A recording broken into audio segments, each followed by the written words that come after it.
नमस्कार। SPT news में आपका स्वागत है। पेश है 4 जनवरी सुबह 6:15 बजे राजस्थान की 15 बड़ी खबरों में। राजस्थान सरकार ने प्रदेश में ग्रीन क्रेडिट नीति लागू कर दी है। ग्रीन क्रेडिट से सर्कुलर इकोनॉमी को प्रोत्साहन मिलेगा। इसके तहत पर्यावरण प्रोजेक्ट्स में निवेश पर 10% तक क्रेडिट वाउचर या 2.5 करोड़ रुपए तक का लाभ मिलेगा। इसे बेचा भी जा सकेगा। वर्ष 2070 तक राजस्थान को कार्बन मुक्त बनाने और पर्यावरण को बचाने की दिशा में भजनलाल सरकार ने बड़ा फैसला लिया है। राजस्थान के वित्त विभाग ने राजस्थान ग्रीन क्रेडिट नीति की अधिसूचना जारी कर दी है। इस नीति के तहत अब पेड़ लगाने, जल संरक्षण करने और प्रदूषण कम करने वाली परियोजनाओं में निवेश करने वाली कंपनियों और निवेशकों को सरकार आर्थिक प्रोत्साहन देगी।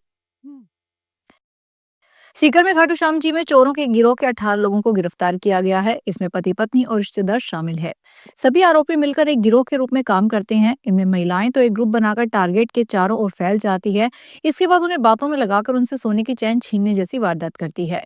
मौका पाकर महिलाएं या तो वहां से फरार हो जाती है या फिर वारदात करने के तुरंत बाद अपने पुरुष साथियों को चैन सौंप देती है, जिससे कि यदि महिलाएं पकड़ी भी जाएं तो उनसे चैन बरामद ना हो सके। नए साल के मौके पर पुलिस ने प्लानिंग के तहत भीड़ से इन सभी आरोपियों को दबोचा है। जयपुर में पहली बार आयोजित हो रही आर्मी डे परेड को लेकर पुलिस प्रशासन पूरी तरह अलर्ट मोड में आ गया है। परेड की रिहर्सल और मुख्य आयोजन के दौरान सुरक्षा व्यवस्था को मजबूत करने के लिए पुलिस आयुक्तालय की ओर से दिशा निर्देश जारी किए गए हैं। यह परेड जयपुर में एनआरआई चौराहे से बॉम्बे हॉस्पिटल होते हुए महल रोड तक आयोजित की जा रही है, जिसे आम जन 9, 11, 13 और 15 जनवरी 2026 को सुबह 6 बजे से दोपहर 12 बजे तक देख सकेंगे। दर्शकों के बैठने की व्यवस्था अक्षय पात्र मंदिर के सामने की तरफ है। डी मार्ट सर्कल की तरफ से महावीर मार्ग व केंद्रीय विहार मार्ग की तरफ से आए ताकि किसी को असुविधा न हो। महल रोड के 5 किलोमीटर के दायरे में ड्रोन उड़ाने पर पूर्ण प्रतिबंध रहेगा। राजस्थान कोऑपरेटिव डेयरी फेडरेशन ने एक आदेश जारी कर घर के नए साल पर सरस की 15 किलो का टिन महंगा कर दिया है। फेडरेशन ने प्रदेश में सरस घी के दामों में 20 रुपए प्रति किलोग्राम की बढ़ोतरी कर दी है। इस आदेश के बाद आज से प्रदेश में डेयरी या अन्य जगहों पर मिलने वाला सरस घी लोगों को महंगा मिलना शुरू हो गया। पिछले साल 22 सितंबर को केंद्र सरकार ने आमजन को राहत देने के उद्देश्य से दुग्ध उत्पादनों पर जीएसटी की दरों में कमी की थी। राजस्थान में सर्दी ने एक बार फिर अपना तीखा रूप दिखाना शुरू कर दिया है। राज्य में सबसे कम न्यूनतम तापमान सीकर के फतेहपुर में 2.8 डिग्री सेल्सियस रिकॉर्ड किया गया, जो इस सीजन की कड़ाके की ठंड का संकेत है। कोहरे के कारण सड़कों पर दृश्यता कम रही और वाहनों की रफ्तार भी थमी नजर आई। मौसम विभाग ने बताया कि आगामी एक सप्ताह तक प्रदेश में मौसम शुष्क बना रहेगा, लेकिन अगले 2 से 3 दिनों के दौरान कुछ इलाकों में सुबह के समय घना कोहरा छाने की संभावना बनी हुई है। इसके साथ ही न्यूनतम तापमान में 1 से 2 डिग्री सेल्सियस की और गिरावट दर्ज की जा सकती है। खासकर राज्य के उत्तरी भागों में शीतलहर चलने के आसार हैं। राजस्थान के सरकारी स्कूलों में इस बार जनवरी का महीना पढ़ाई से ज्यादा उत्सवों के नाम रहने वाला है। शिक्षा विभाग ने जनवरी माह के लिए उत्सवों का एक लंबा चौड़ा कैलेंडर जारी किया है। इसमें सबसे खास आकर्षण 22 जनवरी का आयोजन होगा। पिछले साल अयोध्या में हुए रामलला की प्राण प्रतिष्ठा की याद में इस वर्ष 22 जनवरी को सभी स्कूलों में विशेष उत्सव मनाया जाएगा। हालांकि परीक्षाओं के ऐन वक्त पहले आयोजन की इस फहरिस्त ने विवाद भी खड़ा कर दिया है। विभाग के अनुसार इन आयोजनों का उद्देश्य विद्यार्थियों में सांस्कृतिक चेतना, राष्ट्रीय भावना और नैतिक मूल्यों का विकास करना है। कोटा हड़ौती ट्रेवल्स मार्ट के दूसरे दिन सिटी पार्क में डिप्टी सीएम दिया कुमारी ने स्टॉल का निरीक्षण किया। टूर ऑपरेटर व होटल इंडस्ट्री से जुड़े लोगों से बातचीत की। इस दौरान मीडिया से बातचीत में दिया कुमारी ने कहा कि हड़ौती ट्रेवल मार्ट का बड़ा आयोजन है। यहाँ बड़ी संख्या में होटल इंडस्ट्री से जुड़े स्टॉल्स लगे। इस आयोजन में देश भर के टूर एंड ट्रेवल्स इंडस्ट्री से जुड़े लोगों ने पार्टिसिपेट किया। उन्होंने कहा, पहली बार कोटा में इस तरह का आयोजन हो रहा है। यह आयोजन हाड़ौती संभाग के टूरिज्म के लिए अच्छा संकेत है। इस आयोजन से हाड़ौती संभाग का टूरिज्म बढ़ेगा। देश के लोग हाड़ौती के टूरिज्म के बारे में जान सकेंगे। बीजेपी की संगठनात्मक कार्यशाला के उद्घाटन सत्र को संबोधित करते हुए सीएम भजनलाल शर्मा के कार्यकर्ताओं से कहा कि जनता के सामने छाती ठोक कर कहें कि हमने विकास के काम किए हैं और किसी भी प्रकार का कोई गलत काम नहीं किया है। मुख्यमंत्री भजनलाल शर्मा ने कहा कि पिछली सरकार के 5 सालों और हमारी सरकार के 2 सालों के कामकाज को अगर निष्पक्ष रूप से देखा जाए तो अंतर साफ नजर आता है।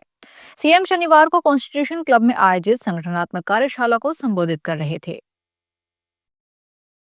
नेशनल ग्रीन ट्रिब्यूनल के आदेशों की सख्ती से पालना करते हुए जोधपुर जिले के लूनी क्षेत्रों के भांडू कला में अवैध रूप से संचालित रंगाई छपाई और धुलाई की औद्योगिक इकाई पर प्रशासन ने अब तक की सबसे बड़ी कार्रवाई को अंजाम दिया। जोधपुर विकास प्राधिकरण और राजस्थान राज्य प्रदूषण नियंत्रण मंडल की संयुक्त टीमों ने भारी पुलिस जाब्ते के साथ करीब 35 बीघा क्षेत्र में फैली इस अवैध इकाई को ध्वस्त कर दिया। देवेंद्र सिंह नामक व्यक्ति जोजरी नदी से सटी भूमि पर लंबे समय से इस इकाई का संचालन कर रहा था। बागेश्वर धाम के आचार्य पंडित धीरेन्द्र शास्त्री राजस्थान के कोटा जिले के रामगंज मंडी आएंगे। रामगंज में 23 से 25 जनवरी तक श्री राम कथा होगी। श्री राम कथा के लिए तैयारियां तेज हो गई है। राम कथा गोमाता महोत्सव के लिए 100 बीघा में कथा पंडाल और 400 बीघा में वाहन पार्किंग की व्यवस्था की जाएगी। श्री राम कथा कार्यक्रम के दौरान कथा स्थल जाने वाले सभी मार्ग खुले रहेंगे। अतिक्रमण को समझाइश से हटाया जाएगा। पार्किंग, आवागमन, श्रद्धालुओं के भोजन, बिजली, पानी की व्यवस्थाओं से संबंधित सभी विभाग अलर्ट हो गए। प्रधानमंत्री नरेंद्र मोदी आज रविवार को वीडियो कॉन्फ्रेंस के माध्यम से वाराणसी में 72वीं राष्ट्रीय वॉलीबॉल प्रतियोगिता का उद्घाटन करेंगे। उद्घाटन समारोह डॉक्टर संपूर्णानंद खेल स्टेडियम में होगा। प्रधानमंत्री कार्यालय ने शनिवार को बताया कि यह प्रतिष्ठित प्रतियोगिता 4 से 11 जनवरी तक होगी और इसमें देश भर के प्रतिभागी भाग लेंगे। प्रतियोगिता में विभिन्न राज्यों और संस्थानों का प्रतिनिधित्व करने वाली 58 टीमों के 1000 से अधिक खिलाड़ी हिस्सा लेंगे।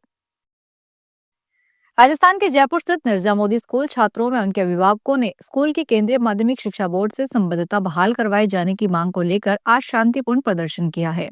यह प्रदर्शन स्कूल परिसर और आसपास के क्षेत्रों में आयोजित किया गया, जिसमें बड़ी संख्या में छात्र और उनके अभिभावक शामिल हुए।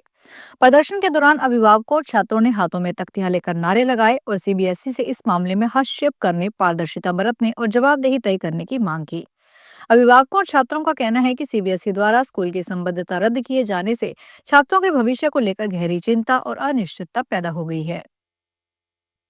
करौली में 2 अप्रैल 2022 को हिंदू नववर्ष की बाइक रैली पर हुए पथराव के मामले में वांछित आरोपी अमीनुद्दीन की गिरफ्तारी के बाद जश्न का माहौल देखा गया। गिरफ्तारी की खबर सामने आते ही हिंदू सेना के कार्यकर्ताओं ने पुरानी कलेक्ट्रेट चौराहे पर एकत्र होकर पटाखे चलाए और मिठाइयां बांटकर खुशी जताई। इस जश्न कार्यक्रम का नेतृत्व हिंदू सेना के प्रदेशाध्यक्ष साहिब सिंह गुर्जर ने किया। कार्यकर्ताओं ने कानून व्यवस्था बनाए रखने और मामले में कार्रवाई के लिए राजस्थान सरकार और जिला पुलिस प्रशासन का आभार व्यक्त किया। विशेष रूप से करौली पुलिस अधीक्षक लोकेश सोनवाल के प्रति धन्यवाद ज्ञापित किया गया। कांग्रेस पार्टी आगामी 8 जनवरी से देश भर में मनरेगा बचाओ अभियान शुरू करेगी। यह राष्ट्रव्यापी विरोध प्रदर्शन 45 दिनों तक चलेगा और इसके तहत कई तरह के कार्यक्रम आयोजित किए जाएंगे। कांग्रेस महासचिव केसी वेणुगोपाल ने यहां पार्टी मुख्यालय में शनिवार को एक संवाददाता सम्मेलन में इसका ऐलान करते हुए कहा कि मनरेगा की जगह लाया गया नया अधिनियम श्रमिकों के हकों को छीनता है। यह नया कानून अधिकार आधारित रोजगार पर प्रहार करता है, जिसे बर्दाश्त नहीं किया जाएगा। सवाई माधोपुर के खंडार बस स्टैंड पर शनिवार दोपहर राजस्थान रोडवेज बस के कंडक्टर पर दुर्व्यवहार और गलत टिकट काटने के आरोप लगे। यात्रियों से ज्यादा किराया वसूलने का आरोप लगाते हुए हंगामा किया, जिसके कुछ देर बाद के लिए अव्यवस्था की स्थिति बन गई।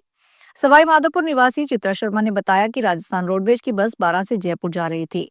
बस श्योपुर में कुछ समय के लिए रुकी, जहां कई यात्री टॉयलेट जाने के लिए नीचे उतरे। इसी दौरान कंडक्टर ने अचानक बस चलाने की सीटी बजा दी, जिससे कई यात्री वहीं छूट गए।